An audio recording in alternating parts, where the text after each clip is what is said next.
జై శ్రీకృష్ణ అండి అందరికీ.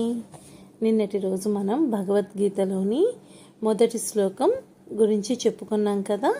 ఆ శ్లోకంలో ధృతరాష్ట్రుడు సంజయుని ప్రశ్నించాడు, కురుక్షేత్రంలో కౌరవులు పాండవులు ఏం చేస్తున్నారు అని.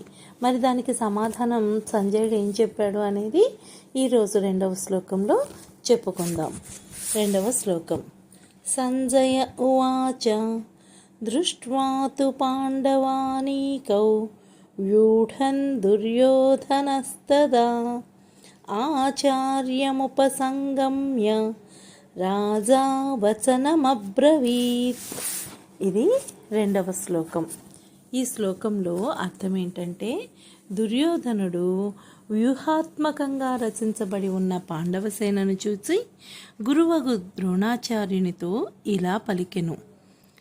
పాండవ సేనానియగు దృష్టద్యుమ్నుడు యుద్ధశాస్త్రానుసారంగా తన సైన్యమును వజ్రము అను పేరు గల వ్యూహముగా అమర్చి ఉంచాడు.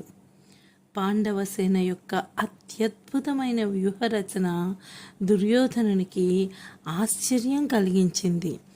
అంతకంటే పటిష్టంగా తన సైన్యమును నిర్మించాలనే ఉద్దేశంతో గురువైనటువంటి ద్రోణాచార్యుని కలిసెను. ఇది ఈ శ్లోకం యొక్క సారాంశం. ఇందులో మనం దుర్యోధనుని గురించి కొన్ని విషయాలు గ్రహించాలి. దుర్యోధనుడు రాజు కదా, అతనెందుకు వెళ్ళాడు ద్రోణాచార్యుని వద్దకు? ద్రోణాచార్యునే కదా పిలిపించుకోవాలి అని అనిపిస్తుంది కదా. అందుకు గల కారణం ఏంటి అంటే, మనం ఒక 4 కారణాలను చెప్పుకోవచ్చు. ఒకటి, పాండవుల సైన్యమును వారి యొక్క వ్యూహ రచనను, ముఖ్యంగా ప్రతిజ్ఞ పూనినటువంటి భీమాదులను చూసి భయపడి ఉండవచ్చు. ప్రారంభంలోనే రాజు అధైర్యపడుట అనేది అశుభ సూచకంగా ఉంటుంది కదా. బహుశా అది మొదటి కారణమైతే, రెండవ కారణం, ద్రోణాచార్యుడు సేనానాయకులలో ఒకడు.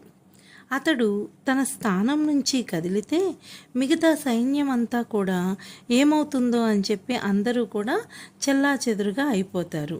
అక్కడ ఒక మిస్అండర్స్టాండింగ్ వస్తుంది కాబట్టి, అలా అయ్యే అవకాశం ఉంది కాబట్టి దుర్యోధనుడే ద్రోణాచార్యుని వద్దకు వెళ్ళాడు అని మనం అనుకోవచ్చు. ఇక మూడో కారణం, ద్రోణాచార్యుడు వయస్సులోనూ జ్ఞానంలోనూ పెద్దవారు, అందున గురుస్థానంలో ఉన్నవారు.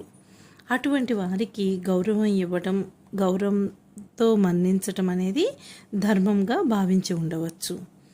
ఇక దుర్యోధనుని యొక్క మనస్తత్వాన్ని బట్టి ముఖ్యమైన 4వ కారణము, అసలే అర్జునునిపై చాలా ఎక్కువ ప్రేమ ఉంటుంది ద్రోణాచార్యునికి. అంత ప్రేమ కలిగినటువంటి ద్రోణాచార్యుని తన వినయ విధేయతలతో మంచి చేసుకుని తన స్వార్థం కోసం వాడుకోవాలి అని మనసులో అనుకోనుండొచ్చు. ఈ అన్ని పై కారణాల వల్ల ఏదో ఒకటి దృష్టిలో పెట్టుకొని దుర్యోధనుడు ద్రోణాచార్యుని తన వద్దకు గురువు దగ్గరికి వెళ్ళి ఉండవచ్చు అని ఒక విశ్వాసం. ఇక మరి 3వ శ్లోకం రేపు చెప్పుకుందాం. శ్రీకృష్ణార్పణమస్తు.